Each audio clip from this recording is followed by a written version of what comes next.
அன்பான ரோஜா தமிழ் டிவி நேயர்களே, உங்கள் அனைவருக்கும் என் பணிவான வணக்கங்கள். இன்றைக்கு நம்ம ஆதி சிவன் ஆன்மீகவாதியோட ஒரு விஷயத்தை விவாதிக்க போகிறோம். அது என்ன விஷயம் அப்படின்னா, நேற்று பார்த்தீங்கன்னா இப்போல்லாம் யாரை விட்டு பிரிஞ்சாங்க அப்படிங்கிறத நம்ம பார்த்து தெரிஞ்சுக்கணுன்னா, ஒன்று இன்ஸ்டாவை பார்க்கணும், இல்லை ட்விட்டரை பார்க்கணும், இல்லை ஃபேஸ்புக்கை பார்க்கணும். இப்படி சோஷியல் மீடியாவை பார்த்து தான் இப்போ தெரிஞ்சுக்க வேண்டியிருக்கு. அதை மாதிரி தினம் எவ்வளவோ விஷயங்கள் வந்துட்டுருக்கு. நேற்று பாருங்கள், மிக பிரபலமாக இருக்கிற இசையமைப்பாளர் ஜிவி பிரகாஷ் நடிகராகவும் இருக்கார், ஏகப்பட்ட படங்களில் நடிச்சிட்ருக்காரு. அவருடைய மனைவி சைந்தவியை விவாகரத்து செய்து விட்டதா ரெண்டு பேருமே நாங்கள் மீச்சோலாக ரெண்டு பேருமே விவாகரத்து வாங்கிட்டோம், பிரிஞ்சிட்டோன்னு அவங்க இன்ஸ்டாவில் போட்டு அதை பார்த்து பாவம் சினிமா ரசிகர்கள் எல்லாருமே கலங்கி போய் நிற்கிறாங்க. எவ்வளோ முக்கியமான விஷயம் பாருங்கள். இப்போ சினிமாவில் அடிக்கடி முன்னெல்லாம் அரசல் புரசலாக நடக்கும். இது பத்திரிகைகளில் கிசுகிசுவாக அதுக்கு பிறகு அவங்க ஒத்துக்காமலே அது விவாகரத்து நடந்திருக்கும், இன்னும் நமக்கு தெரியும். இப்போல்லாம் அப்படி இல்லை, டப்புன்னு சமீபத்தில் பார்த்திங்கன்னா ஏகப்பட்ட விவாகரத்து, சினிமா விவாகரத்துகள் வந்துருச்சு.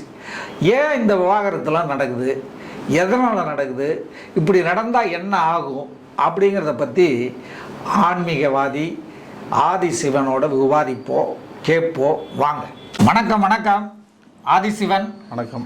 உங்ககிட்ட இன்றைக்கி ஒரு முக்கியமான விஷயத்தை பற்றி நம்ம பேச வந்திருக்கோம், விவாதிக்க போகிறோம். பாருங்கள், இந்த விவாகரத்துன்றது இன்றைக்கு விவாகரத்து வழக்கு நடைபெறும் நீதிமன்றத்துக்கு போனால் திருவிழா கூட்டம் மாதிரி இருக்குது. அவ்வளவு பேர் வராங்க. முன்னெல்லாம் ஆளே இருக்காது அந்த பக்கம். அதில் வேலை செய்கிறவங்கெல்லாம் ஏதாவது கதை பேசிக்கிட்டு இருப்பாங்க.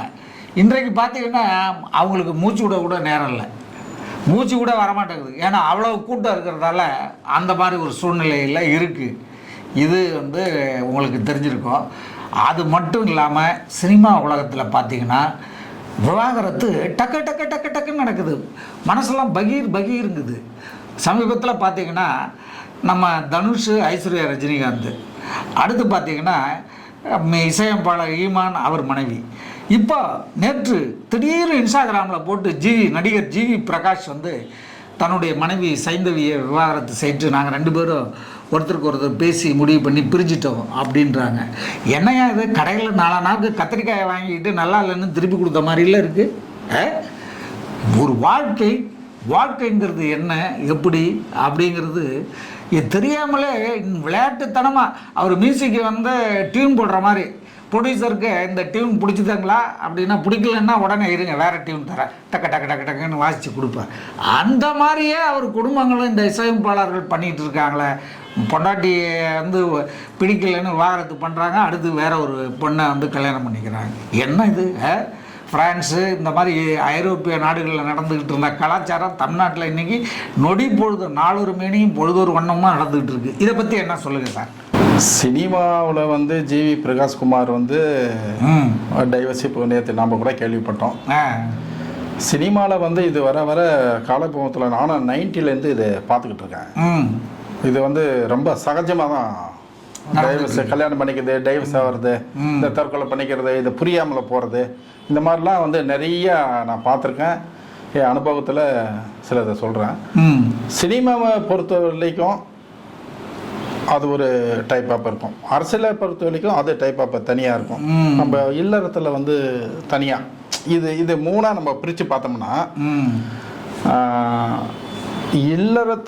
இல்லறம் கெட்டால் நல்லறம் கெட்டுடும். சினிமாவை பொறுத்த வரைக்கும் இதில் வள்ளுவர் வச்சு நான் இதை சொல்லலான்னு இருக்கேன். அதாவது ஒழுக்கம் விழுப்பும் தரலாம், ஒழுக்கம் உயிரினும் வாம்பப்படும் தான். அதாவது இந்த ஒழுக்கன்றது என்னென்னா, இந்த மனிதனுடைய உயிரும் ஒழுக்கமும் கம்பேர் பண்ணுறாரு. அதனால் இந்த காதல் இவங்க நல்ல ஒழுக்கமாக இருந்தால் தான் நல்ல எல்லாருமே நடத்த முடியும். இல்லாத சினிமாவில் பல சந்தேகங்கள் இருக்கும், பல டைப் ஆப் இருக்குது. அதை பற்றி நம்ம விவாதம் பண்ணோன்னா நிறையா இருக்கும். அது சிம்பிளாக, ஏன்னா பெரிய நடிகர்களே பார்த்தீங்கன்னா ஆமாம் விவாகரத்து பண்ணியிருக்காங்க. ஆமாம், நம்ம கமலஹாசன், உலக நாயகன் கமலஹாசன் ஆமாம் 2 விவாகரத்து பண்ணிட்டாரு. போல பார்த்தீங்கன்னா நிறைய இந்த பெரிய நடிகர்கள் நிறைய விவாகரத்து பண்ணி. அதுக்கு வந்து ரஜினிக்கே அந்த மாதிரி ஒன்று ஏற்பட்டுச்சு. அப்படியா? ஆமாம், ஒரு காலகட்டத்தில் ரஜினிக்கே வந்து எனக்கு விவாகரத்தை பண்ணிடுங்க வைஃப் அப்படின்ட்டு அவர் குருநாதர் பாலச்சந்தர் கிட்ட காலையில் 6 மணிக்கு போய் வீட்டை கதவை தட்டிட்டார். அவரை உட்கார வச்சு கேட்டார். கேட்ட உடனே அவர் கேட்டது 2 கேள்விதான். ஒன்று, உனக்கு சூப்பர் ஸ்டார் வேணுமா இல்லை உன் மனைவி வேணுமா, 2ல் ஒன்று சொல்லு அப்படின்னாரு. எனக்கு சூப்பர் ஸ்டார் தான் வேணும்னாரு. அப்போ கிளம்பிட்டார். டைவர்ஸ் கொடுக்க முடியாது, கிளம்பு அப்படின்னாரு. ஏன்னா அதுலேருந்து பார்த்தோன்னா இந்த சினிமாவில் வந்து இந்த டைவர்ஸ் பண்ணிட்டாங்கன்னு வச்சுக்கோங்களேன், சினிமாவில் ஏதோ நடிக்கலாம், நீங்கள் காலத்தை ஓடலாம், அப்போ தான் இருக்க முடியுமா தவிர உச்சத்தை தொடவே முடியாது. மனைவியை பிரிந்தவனா மக்கள் விரும்புவதில்லை. அது சினிமால தான். அரசியல்ல ஏத்துக்கிறாங்க, சினிமால ஏத்துக்கிறதே இல்ல. சினிமா வெளியே தெரியாது. ஆமா, தெரியாது, தெரியும், இருந்தா கூட அது இன்னொன்னு வச்சுப்பாங்க. சினிமா துறையில வந்து உங்களுக்கு எல்லாமே அண்ணன் தம்பி அக்கா தங்கச்சா தான் பார்ப்பாங்க. அதுல ஒரு தப்பு பண்ணா அது ஒத்துக்கிறதே கிடையாது. அது என்னன்னா நான் பார்த்த வரலையும் என்ன கண்டு ரஜினி கமலை பார்த்து பயந்த நடிகர் நம்ம ராமராஜன். ராமராஜன் வந்து இதுல இவங்கள என்னடா இப்படி வந்துட்டாங்க அப்படின்னு. ராமராஜன் வந்து அப்படி ஒரு பீக்ல இருந்த ஒரு நடிகர். டைவர்ஸ் பண்ணாருங்க, பார்த்து பயந்த நடிகர் ராமராஜன். அவர் டைவர்ஸ் ஆனாரு. ஆமா, மார்க்கெட்டே போச்சு, சுத்தமா அவுட் ஆச்சு.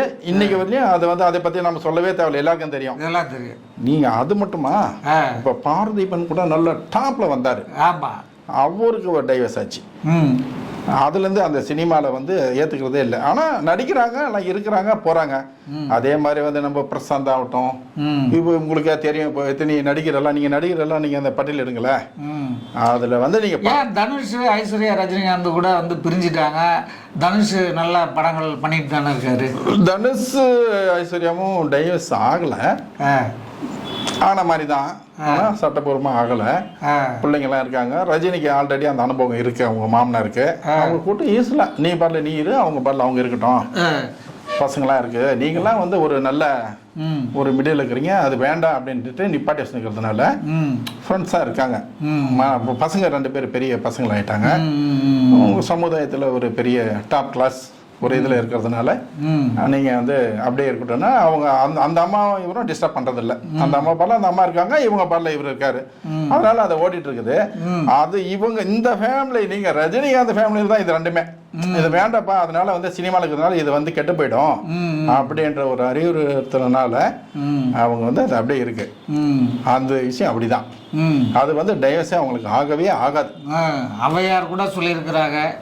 அவையார் வந்து நிறைய வந்து கெட்டால் அதுதான் அவையாரே அழகா சொல்லிச்சு, கெடும் அப்படின்னு இருக்காங்க. ஆமா ஆமா ஆமா ஆமா, அவையார் மட்டும் இல்ல, எல்லாருமே சொல்லிட்டாங்க.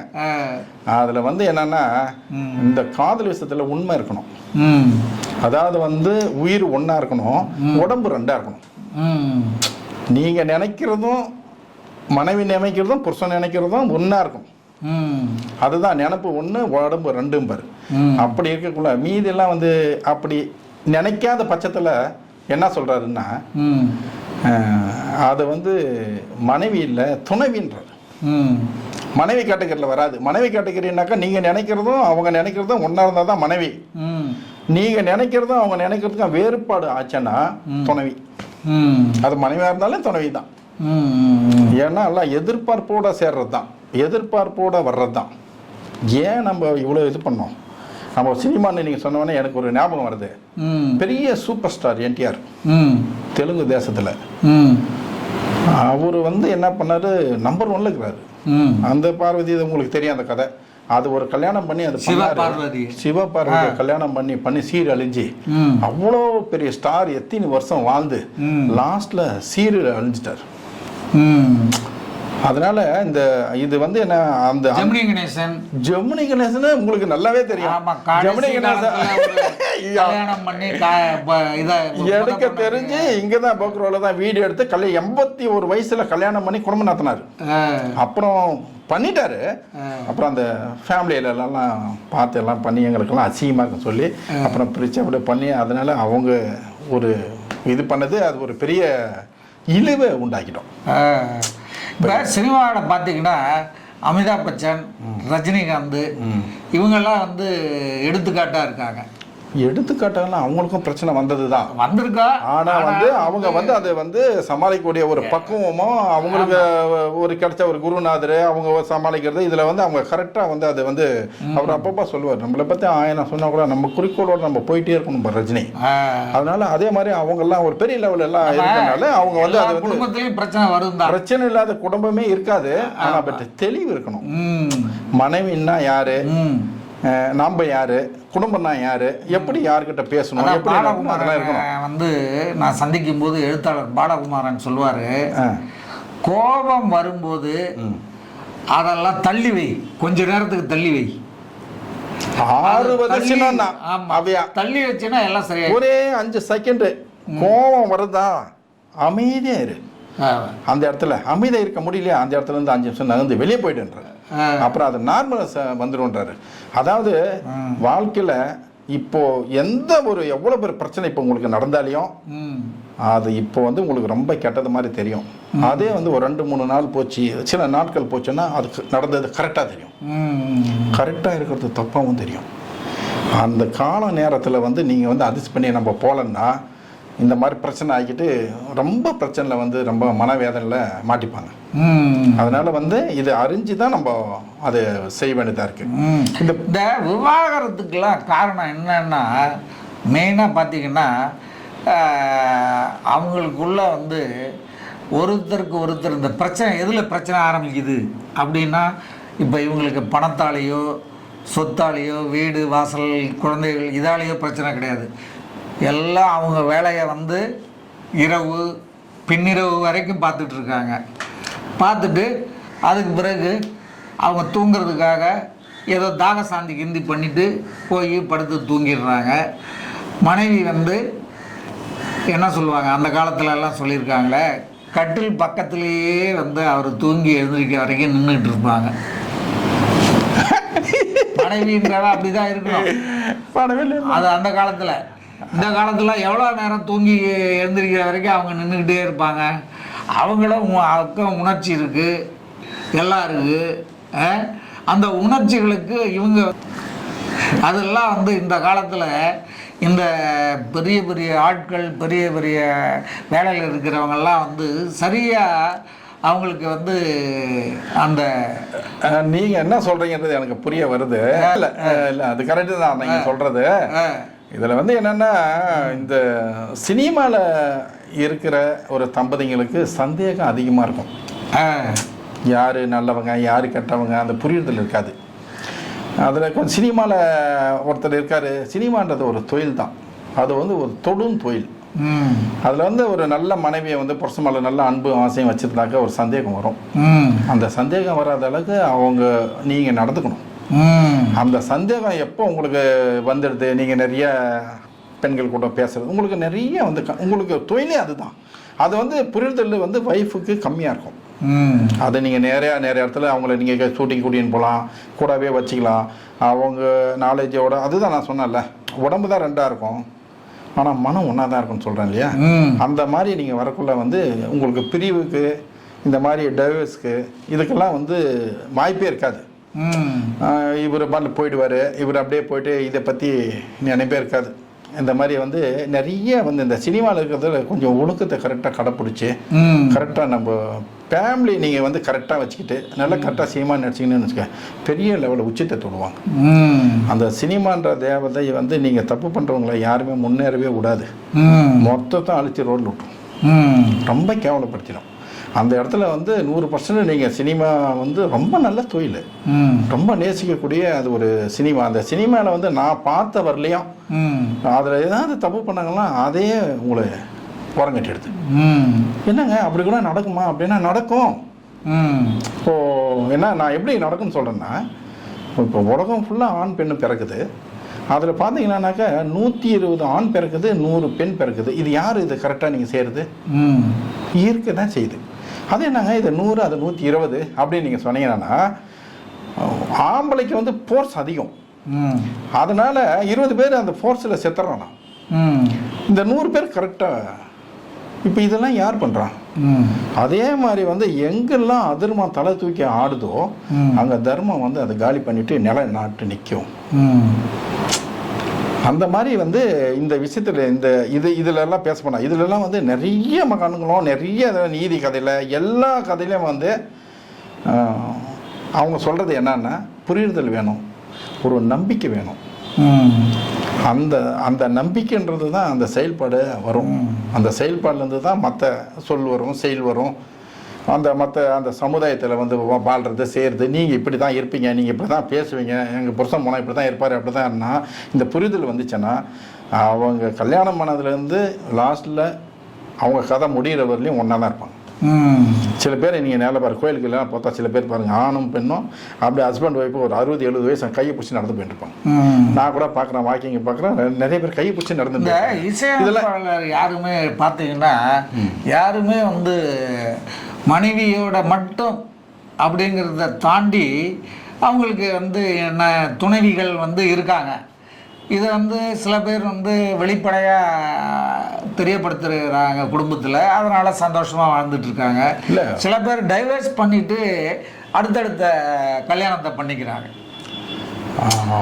யுவன் சங்கர் ராஜா பார்த்தீங்கன்னா இது 2வது கல்யாணம், மூணாவது கல்யாணம் அவருக்கு. அவர் வந்து அப்படியே அந்த அவங்களுக்கு என்னென்னா ஒரு வாழ்க்கையில் ஒரு அச்சீவ்மெண்ட்னாவே அது ஒரு மனைவி அமையிறது, ஒரு குழந்தை பிறக்கிறது தான்.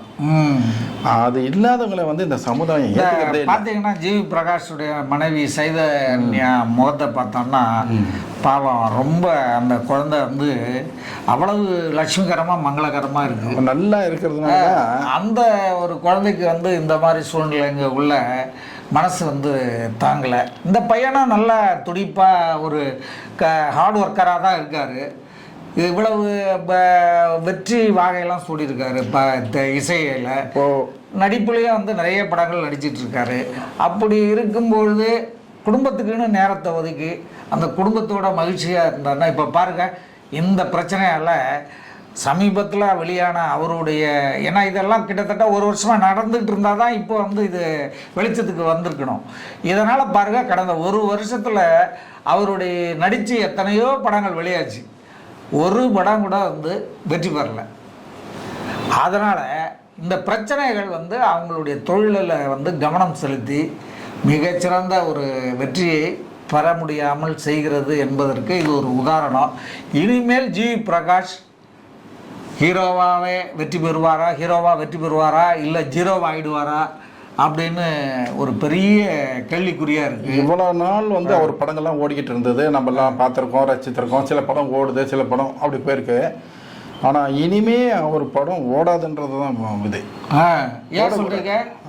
அதுதான் சொல்கிறேன், இவ்வளோ நாள் பார்த்த பார்வை வேற, இனிமே மக்கள் பார்க்குற பார்வை வேற.